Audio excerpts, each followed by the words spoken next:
All right, how's it going, folks? Now, people don't quite understand the big picture when I mention there's no jobs in Australia. Now, I'm only saying Australia because that's where I'm from.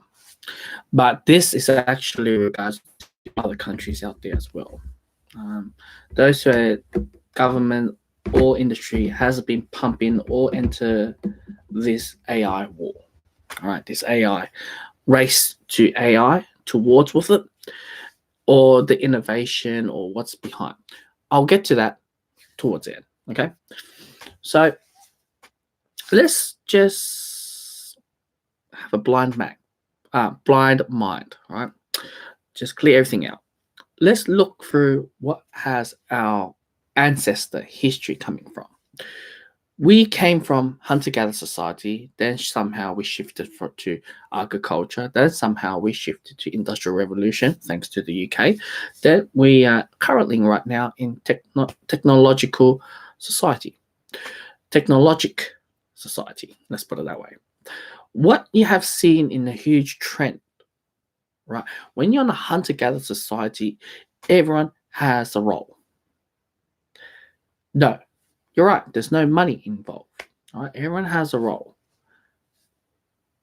Now, when you shift to agriculture, everyone has a role, has a job. Mass produce, right? Producing your farms, your goods, and everything, and you do trade around. When you go to the industrial, things can kind of change because you kind of keep a distance away from extended family. You go to the working areas, the city areas, and you work. And it's also happened, your family kind of shrinks because you're coming from a hunter-gathered, a tribe of family. Then you go into agriculture. There you go, kind of small. Your tribe can work together. Then you have industrial revolution. Oh, great, we got money, time, and this is kind of shrinking. The jobs are kind of shrinking as well because elders, they can't work because they wanted to find the most productive worker, right? To get into industrial revolution.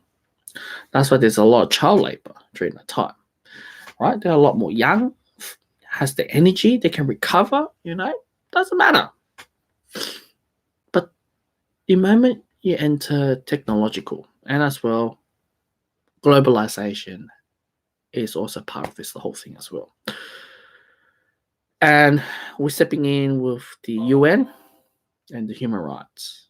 The goal of the UN and the human rights is to reduce poverty and share the wealth and making the countries great.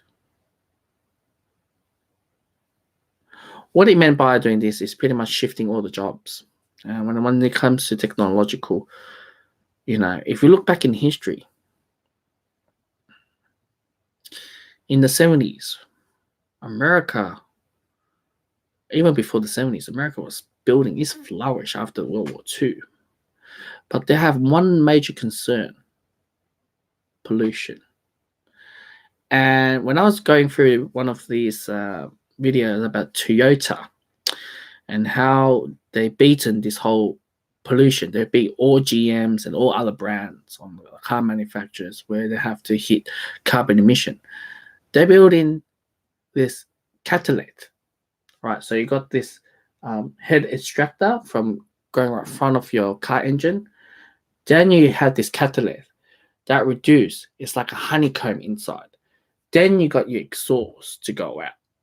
Boom, right? So they created all that, but also they made it efficient of engines, right? Now, before America, it was the British. When the British gave all their jobs to the India was used to be a superpower. Then the Britain's like saying, hold on. Now, this is before Industrial Revolution. Everyone's just unemployed. There's no job. We shifted all our job, and we want to get the jobs back. And this happened what with Trump doing right now. So they brought all the jobs back. They closed everyone up, export and trade. So if you want to buy our goods, there's a huge tariff. So pretty much it's like that. And they were the beginning on industrial revolution.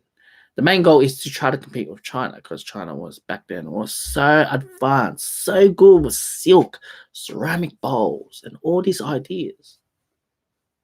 That's why we have the opium war giving us drugs. That's why we have to get, we lost Hong Kong for 149 years. In 1997, we gave back, Britain gave back Hong Kong to China. And today there's a huge news about, the lawyers and the law constitution. A lot of them are marching on the street. Now, this is something that you have to Google it right now. And they were having huge pollution. All right. They were before America, They pretty much brought America to life. So they shifted the job. They give it to everyone around the world. Now, China, India, and third world countries are copying it really hard with pollution. Of course, the top on the list is India and China, right? So why am I making this video? Why am I saying, what is this kind of link with Australia or your country? Okay. Now, we're in the technological society. Now, if you're living in a society that is very heavy dominated with service and technological, which means you're the first world country if you reach that stage, right? Now, governments has spent a quarter of their taxes towards social welfare, or more than quarter. Let's put it that way, depending on which country you're coming from. Now, I've made this video and I put the video on the description below. Death of innovation leads to China rise. What do I mean by that? What do I mean by death of jobs? All right. I gave you a bit of history and I gave you all of them. Job has shrunken from hunter-gatherer to all the way to technology. And now we're going to the next phase, the AI technology. Now, that is the most scariest thing ever. I'm letting you guys know. Now, anyone around, I can't say around the world, but depending on which country you're from, mostly first world country, anyone who graduates from high school can go to university. They can all go and compete and do the same university. All right? Nothing wrong with that. But how many of them are coming out with degrees? Coming out for engineers or lawyers? There's too many of them. Or doctors or whatever. It's too many of them. Obviously, the health sector, they need people because Australia is, when you read the title, there's a lot of people coming to Australia. You're an idiot. Australia is the best country in the world. It's the best welfare. People want to come to America. People want to go to Canada. People want to go to Germany. People want to go to Australia. Oh, wait, so hold on. Australia has one of the, a lot of cities that is on the top 10 livable cities in the world. Everyone wants to come here. Nothing wrong with that. But what I'm trying to say is there's not much jobs for everyone, right? And if there's too many graduates coming out of engineers, lawyers,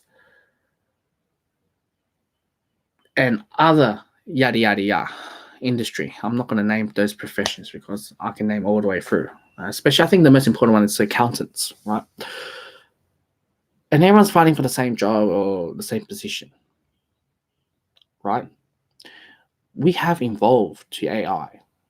It's still baby stage, especially in Australia, because we do not have the money or capacity to have ant type of people working to decode, or work this AI to be happen, because first things first, labor costs too expensive in Australia.